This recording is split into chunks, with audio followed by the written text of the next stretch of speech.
Hey y'all, Sarah Ulmer here for Y'all Politics. We are sitting down with Senator Josh Harkins to talk about the income tax phase out proposal that came from the House. It did not make it through the Senate today. Some other things have happened, but we wanted to just kind of sit down and talk about what the Senate's concerns were with this piece of legislation. Senator Harkins, thanks for sitting down with us. Thank you, Sarah, for having me. All right, so talk to me a little bit about what the initial concerns were when you received the piece of legislation, the Mississippi Tax Freedom Act, from the House about 2 weeks ago. Well, we really didn't have any indication of what the specifics of a bill were. We knew that they had mentioned that they were interested in income tax reform, but really didn't get any further than that. So when the actual bill hit and we got a copy of it, I believe the deadline was on Wednesday, maybe that week. And I think they introduced it on Monday and passed it on the floor on Tuesday. And it was transferred to the Senate. We were still on our own deadline to pass bills. And so once we got through our deadline, we got a copy of the bill. And first of all, we tried to read it. It was about a 300-page bill, so there was a lot in there. And most of it was in the front sections of the bill. And it just had other code sections that were in there that really didn't do anything. But it's important to note that they were in there. And so we started reading the bill, started trying to really get a grasp of what all was in it and what the areas of government and the areas of our income tax policy that it affected. And so once we got our hands around what was in the bill and what some of some of the things the bill was calling for, we started to try to figure out what the implications were. And when you revise tax policy, when you're looking at changing multiple inputs into an equation, there are a lot of extenuating circumstances that you have to consider. And so we started thinking about possible, pitfalls or things that we would have to be concerned about. So we called the state economist, and he had not done any modeling on the bill. So we asked him to present a model of what impact this has on the state. How does this going to impact the economy of our state? So we asked to get his input on it. He told us it'd take about a week or two to get those results back to us, and I received a copy of it this past Friday. Once we started looking at the bill and some of the mechanisms within it and some of the things that it called for, one of the things that I noticed off the bat was pass-throughs, the entities that were pass-throughs that were paying inventory tax. If you eliminate the income tax, you basically eliminate the credit that companies or individuals are using to take a credit on their inventory tax. I was wondering, well, how does this bill take that into consideration?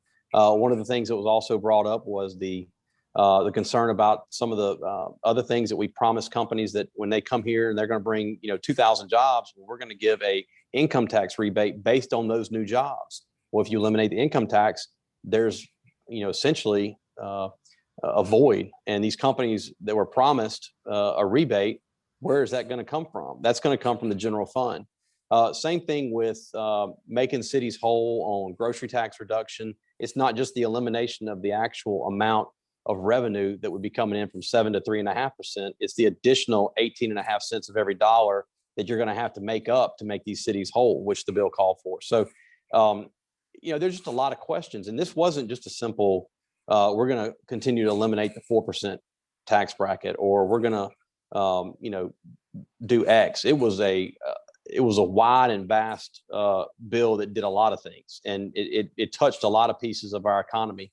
And so it was concerning that we got it, when we got it, and then we didn't have but 2 weeks to really look at it and make a decision from it. And if you're going to sit there and look at some transformative piece of legislation like this that just has such huge implications in our state government and for individuals and for businesses, we've ultimately decided in the Senate that it's just not prudent for us to rush something out for the sake of rushing something out.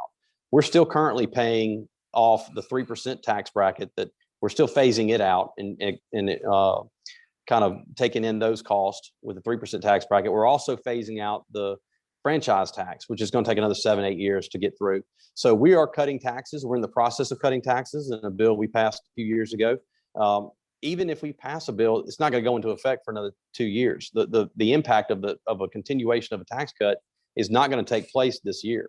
So we could come back next year and pass something, and it would still fit in line with, once the 3% phase out is completed, we can move into another phase of possibly the 4% or lowering the 5%. I mean, there are a lot of options available to us. So overall, you just feel like this is rushed because, the House has come back and said, we've been talking about this for years. This isn't a new thing. But the proposal that you're seeing now, you just feel like the process has been rushed on what they're proposing in these last 2 weeks. I think that's the sentiment of the Senate. And, this is an important piece of legislation. This is transformative. And I don't want to be coming back to the members of the legislature and saying, hey, we messed up. We need to change this, or we got to raise something back up because we didn't plan on X, Y, or Z. I think if it's something that's that important, it should be, there should be buy-in on both sides. There should be and granted, yes, Governor Barber had a study committee when he was here, looked at it. They couldn't do anything with it. I believe Governor Bryant had something when I first got elected. Nothing was ever done on it. So obviously there's a problem why we haven't done anything as of today. And it's not something that I think very lightly of. I think it's very important. I think it affects every individual in Mississippi and every business in Mississippi. So it's something that should be treated with caution and be a prudent step in the right direction, whatever that direction is. But if we're going to look at tax policy, let's don't just stop at income tax and sales tax. Let's look at use tax. Let's look at all the tax credits, all the tax diversions. Let's put everything on the table and say, hey, here is where we are as a state. This is our revenue. These are the programs we have in place. These are the diversions that the general fund never sees. So they're going off into an account that I'm sure have been forgotten many moons ago. And so let's take a look at it and see, do we need to continue those diversions? Are we going to free up more money where we could say, hey, we can absorb a tax cut because we're not continuing some of these practices that have been put in statute many, many years ago and have been gone and forgotten. And they're tax diversions that are taking money from the general fund and funneling to these projects or these issues that are out there that we may have never voted on, that have been in place for a long time. So I think if we want to really have a serious conversation about tax reform, let's put everything on the table and let's look at everything holistically to where we can say what puts us in the best position for Mississippi to not only be competitive with our neighboring states, but to also be prosperous, and it's a responsible plan. And that's what ultimately, that's my goal, is to make sure that we do that. I believe you said earlier you plan on introducing a resolution that would put this basically in a study committee, spend the summer. Yes. Lieutenant Governor also told us to spend the summer looking at this in some joint committee meetings and really dive into this policy and maybe some possible changes. How do you feel like that's being received in the House with their movement in the past hour to re-add the language to a bond bill and send it back to the Senate? Do you think that that's going to fall on deaf ears in the House to do a study committee, or there's just still some more work in the process? Well, we'll find out tomorrow when I introduce the resolution and it goes to the House. I can't predict what the House is going to do. And look, the House is certainly free to work on any legislation. They don't need us to do it. But if you're going to need us to get it passed, we're going to have to work together. And I've talked to Chairman Lamar, and I've assured him that that's what I want to do. I want to make sure. I mean, our goal here is to put Mississippi in the best light and the best foundation financially to where we can be successful. I mean, everything we want to do is predicated on success and making sure that we're in the best position to take advantage of whatever opportunities come along. And that's ultimately the goal of what we're doing, whether it comes with jobs, whether it comes with, just our communities and the quality of life we have here. We want there to be the best opportunity for Mississippians to grow and to prosper. And our fiscal policy is the bedrock of it. It's the foundation, the cornerstone of all of that. And this touches not only just individuals, this touches businesses. And I think if you're going to put forward some policy like that, it needs to be vetted. It needs to be double checked, and it needs to have buy-in from both sides. And quite frankly, we didn't have the opportunity to get the time to do that. And that's why we're in the position of, it's best to take a look at this holistically. And I think bring in, experts and put everything on the table. And that's what we'll have the opportunity to do this summer. We've had joint meetings this past summer on an $80-90 million stream of revenue to the state with ABC. So why would we not do that when you're looking at a $2 billion book of business with our Department of Revenue and income tax? I mean, income tax makes up a third of our revenue for our state. I mean, literally, when you fund education, IHL, community colleges, and Medicaid, you have no more money left.